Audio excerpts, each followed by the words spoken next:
Chapter 1. Marseille. The Arrival. On the 24th of February 1815, the lookout at Notre-Dame de la Garde signaled the three-master, the Pharaon from Smyrna, Trieste, and Naples. As usual, a pilot put off immediately, and rounding the Chateau d'If got on board the vessel between Cape Morgiou and Ryan Island. Immediately, and according to custom, the ramparts of Fort Saint-Jean were covered with spectators. It is always an event at Marseille for a ship to come into port, especially when this ship, like the Pharaon, has been built, rigged, and laden at the old Fosse docks, and belongs to an owner of the city.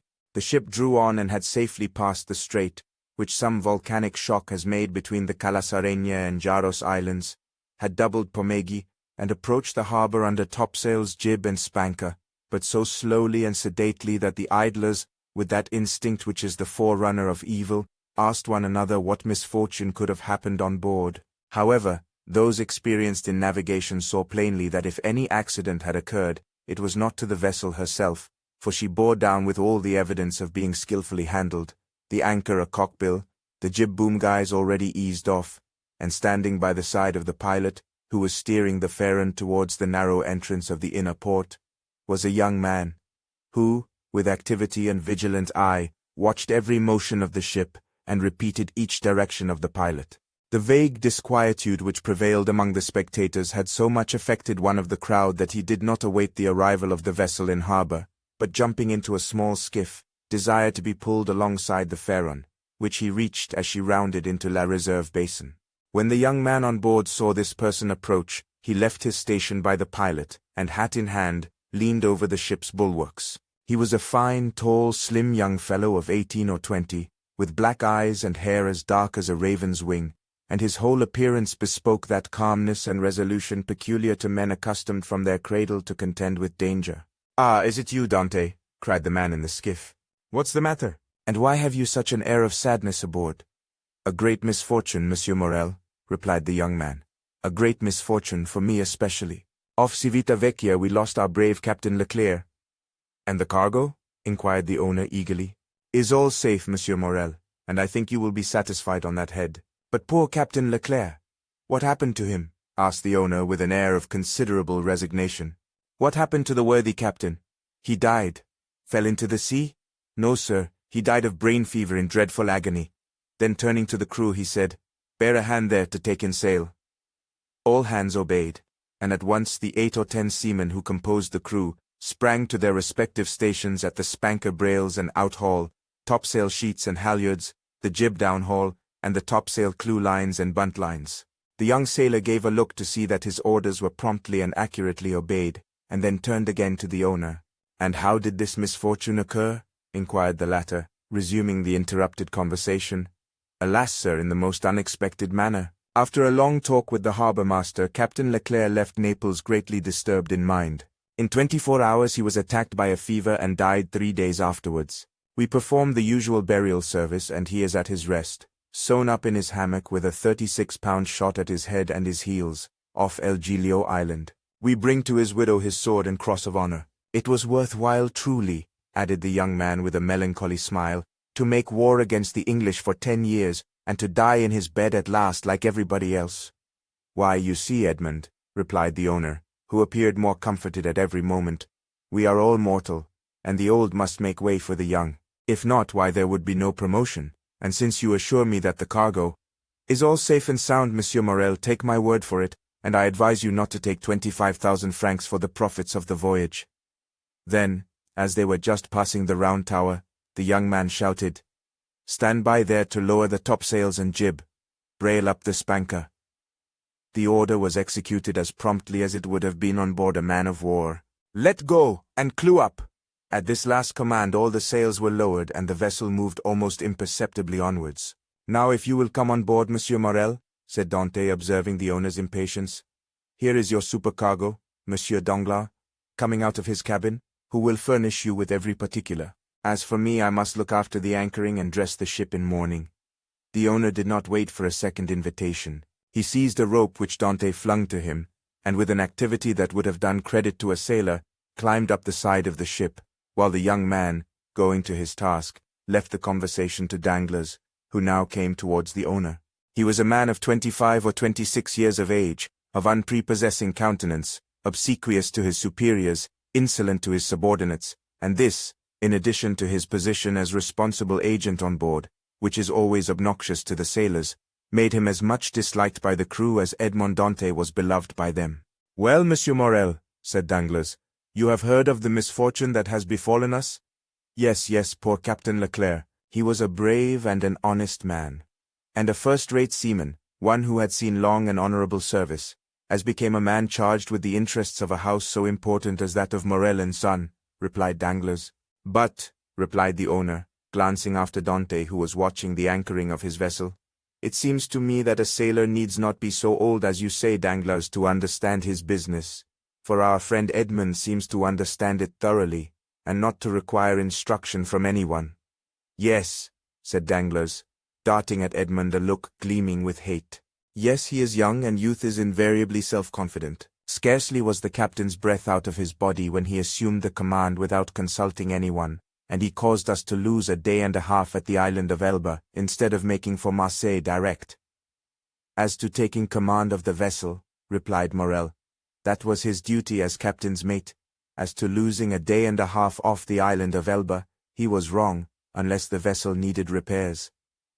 "The vessel was in as good condition as I am, and as I hope you are, Monsieur Morel, and this day and a half was lost from pure whim, for the pleasure of going ashore and nothing else." "Dantès," said the shipowner, turning towards the young man, "come this way."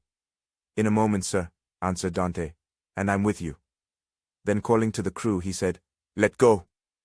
The anchor was instantly dropped, and the chain ran rattling through the porthole.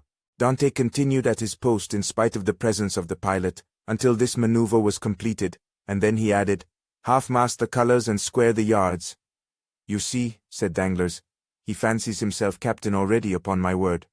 "And so in fact he is," said the owner. "Accept your signature and your partner's, Monsieur Morel." "And why should he not have this?" asked the owner. "He is young, it is true, but he seems to me a thorough seaman, and of full experience." A cloud passed over Danglars' brow. "Your pardon, Monsieur Morel," said Dantès, approaching. "The vessel now rides at anchor, and I am at your service. You hailed me, I think." Danglars retreated a step or two. "I wish to inquire why you stopped at the island of Elba?" "I do not know, sir. It was to fulfill the last instructions of Captain Leclerc, who, when dying, gave me a packet for Marshal Bertrand." "Then did you see him, Edmond?" "Who?" "The Marshal." "Yes." Morel looked around him, and then drawing Dantès on one side, he said suddenly, "And how is the Emperor?" "Very well, as far as I could judge from the sight of him." "You saw the Emperor, then?" "He entered the Marshal's apartment while I was there." "And you spoke to him?" "Why, it was he who spoke to me, sir," said Dantès with a smile. "And what did he say to you?" "Asked me questions about the vessel, the time she left Marseille, the course she had taken, and what was her cargo. I believe if she had not been laden and I had been her master, he would have bought her. But I told him I was only mate and that she belonged to the firm of Morel and Son." "Ah, yes," he said, "I know them. The Morels have been shipowners from father to son, and there was a Morel who served in the same regiment with me when I was in garrison at Valence." "Pardieu! And that is true," cried the owner, greatly delighted. "And that was Policar Morel, my uncle, who was afterwards a captain. Dantès, you must tell my uncle that the Emperor remembered him, and you will see it will bring tears into the old soldier's eyes. Come, come," continued he, patting Edmond's shoulder kindly. "You did very right, Dantès, to follow Captain Leclerc's instructions, and touch at Elba, although if it were known that you had conveyed a packet to the Marshal and had conversed with the Emperor, it might bring you into trouble." "How could that bring me into trouble, sir?" asked Dantès. "For I did not even know of what I was the bearer, and the Emperor merely made such inquiries as he would of the first comer. But pardon me, here are the health officers and the customs inspectors coming alongside," and the young man went to the gangway. As he departed, Danglars approached and said, "Well, it appears that he has given you satisfactory reasons for his landing at Portoferrajo?"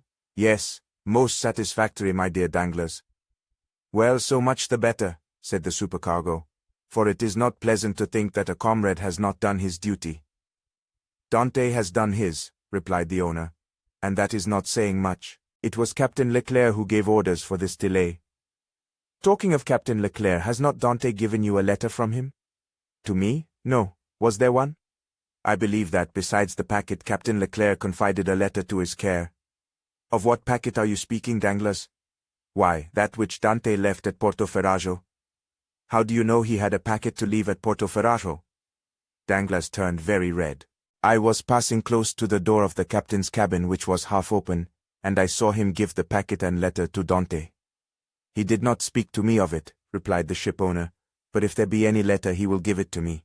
Danglars reflected for a moment. Then, Monsieur Morel, I beg of you, said he, not to say a word to Dante on the subject. I may have been mistaken. At this moment the young man returned. Danglars withdrew. Well, my dear Dante, are you now free? Inquired the owner. Yes, sir.